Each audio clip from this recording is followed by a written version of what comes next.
खनिज तरल और काले सोने की राम भूमि जिसे कहते हैं, खनिज तरल और काले सोने की राम भूमि जो कहलाती है, युगों युगों से यहाँ की मातृभूमि यहाँ की चीज़ों के लिए प्रसिद्ध है।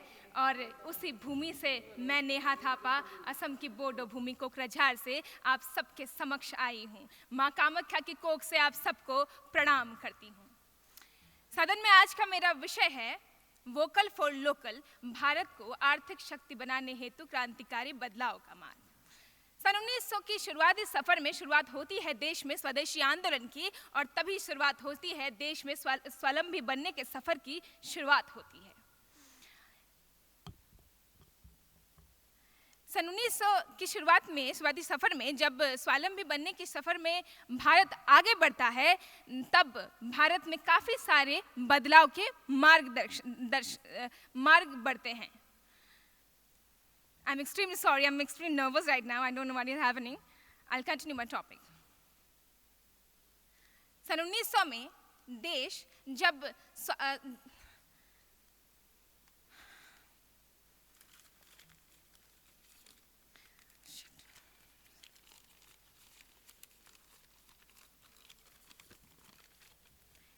देश में आर्थिक वृद्धि लाने और वहाँ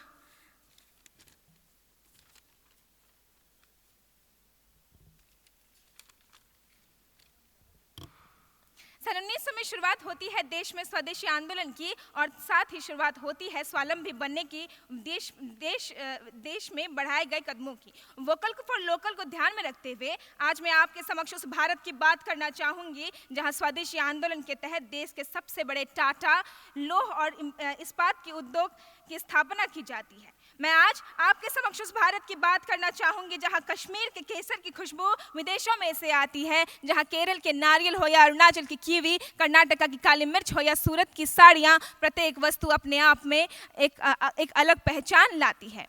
दुनिया को शून्य का, योग का, आयुर्वेद का परिचय करवाने वाले भारत में आत्मनिर्भर बनने की क्षमता भरपूर है। तभी तो इस देश ने पूरे विश्व को नमस्कार का महत्व समझाया है।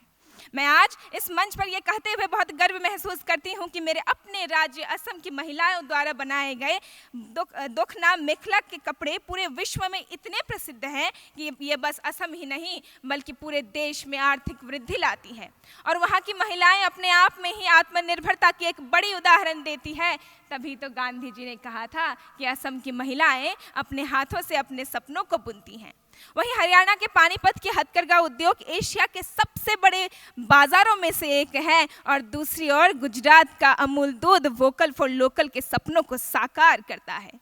भारत आज 60,500 चीज़ों का निर्यात दुनिया के 200 देशों में करता है, और तभी भारत आज इतना आत्मनिर्भर बनने के जंग में काफ़ी आगे बढ़ चुका है।